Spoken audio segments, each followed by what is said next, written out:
Why are concerns about a USDT collapse increasing? Tether's interest-driven shift into Bitcoin and gold has boosted profits but weakened its protective layer. A 30% drop could wipe out the issuer's $6.8 billion buffer on paper, raising fears that a USDT collapse would be triggered more by a confidence shock than actual insolvency. Quick overview. Tether's issuer-level buffer is only $6.8 billion versus $22.8 billion in BTC plus gold risk assets. A 30% decline in both would erase the buffer and show technical insolvency on paper.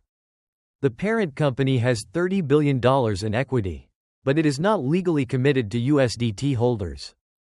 S&P's weak rating increases optical risk rather than balance sheet risk. Fears of a USDT collapse depend on confidence, not reserves. Redemptions start from psychology. Data behind the increasing fear of a USDT collapse. Tether's Q3 2025 BDO attestation reads like both a stablecoin reserve report and a quarterly report of a large, lightly regulated investment conglomerate. You can almost feel two entities stacked on top of each other: the issuer that actually mints USDT and the parent company that resembles a macro hedge fund. The liquidity gap. Starting with the issuer. Tether International holds $181.2 billion in reserves backing $174.4 billion in USDT obligations. That thin $6.8 billion surplus is where most critics focus. It's only about 2.8% of assets and about 3.9% of liabilities, exactly the number Arthur Hayes keeps referencing. But when you zoom out to the parent company, Tether Holdings, the tone changes completely.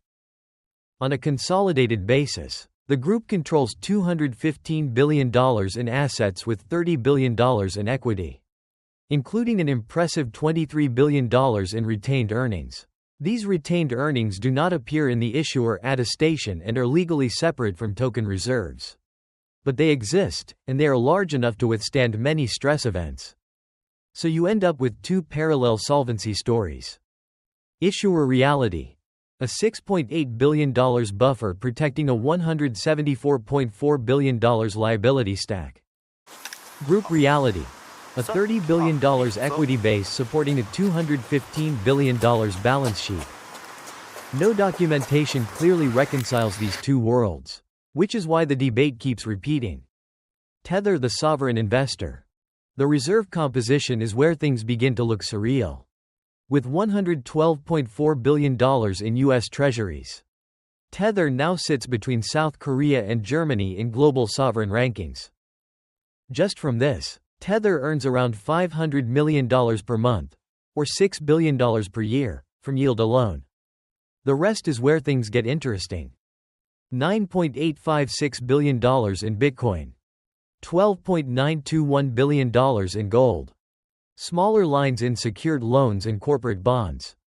And the scale of that gold allocation became clearer in Q3 2025. According to the Financial Times, Tether was the world's largest gold buyer that quarter, purchasing 26 tons. More than any central bank.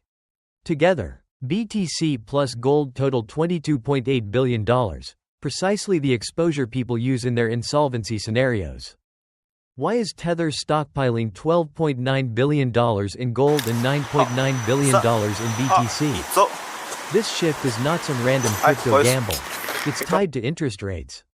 Futures markets expect the Fed to cut rates by the end of 2025, with the December meeting alone pricing in an 87.4% chance of a 25 basis point cut. Lower rates mean lower Treasury income, which is Tether's main cash machine. So the company rotated into assets that can generate uncorrelated returns. Gold acts as a macro shock absorber. Bitcoin behaves like Bitcoin, volatile, sometimes brilliant, occasionally brutal. And here's the uncomfortable part. This shift brings mark-to-market volatility directly into the issuer-level buffer. Treasuries barely move day to day. BTC and gold move constantly. And this isn't theoretical. Tether's BTC portfolio has swung by billions month to month. The chart below shows how a single volatile month can wipe out nearly $2.5 billion in paper value. What the attestation really shows is that Tether is not hedging USDT itself. It is hedging its business model. The $6.8 billion excess reserve is less a safety cushion and more a volatility sponge. If the risk portion drops 30%, the issuer takes the hit first, while the parent company holds much larger, but structurally separate, capital above it. Hayes' argument versus Paulo Ardoino's defense. Arthur Hayes' math is simple. Tether's $22.8 billion BTC plus gold position could lose $6.84 billion in a 30% drop, nearly identical to the issuer's $6.8 billion buffer. On paper, this pushes Tether International to around $100 million equity. That's technical insolvency, not an actual liquidity freeze, but enough to shake confidence. His argument rests on a simple premise. USDT holders can only claim issuer-level reserves, not the parent company's capital stack.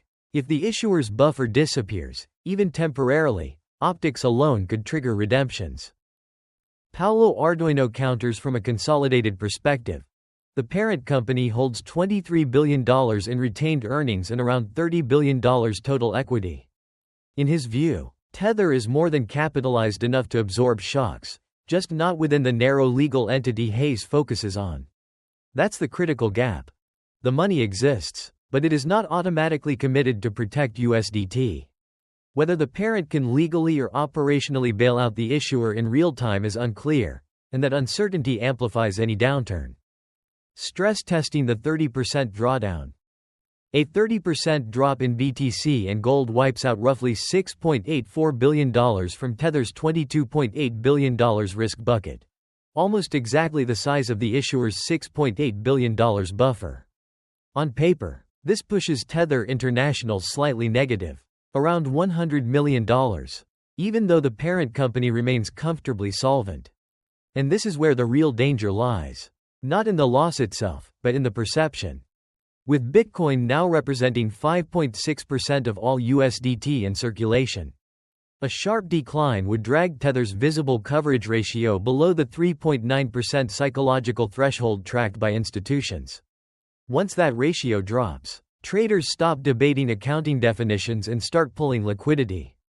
If traders believe the parent company might hesitate, or face legal barriers, to support the issuer, a redemption wave can form based on psychology alone. Nothing fundamentally breaks. The appearance of fragility is enough. And to be honest, this is the same structural fragility seen across the entire $297 billion stablecoin stack. Traders trust the peg only as long as reserves look solid. We've analyzed this dynamic from USAT to USDE to MUSD, and the pattern repeats here. Once reserve clarity fades, confidence moves first. In stablecoins, confidence doesn't leak slowly, it snaps. External pressure. S&P downgrades USDT to weak. And that confidence issue is no longer theoretical. In late November, S&P Global downgraded USDT to its lowest rating, 5, weak, citing the same concerns: BTC volatility, gold exposure, secured loans, and ongoing disclosure gaps. Their framework measures whether a stablecoin can maintain its peg under stress. Tether's risk assets turned this into a red flag. Ardoino strikes back. Paulo Ardoino did not let that slide. He argued that the rating system was built for traditional finance, not for a company with $30 billion group equity and zero toxic assets. His tweet spread quickly. But stripped of theatrics, the message is simple.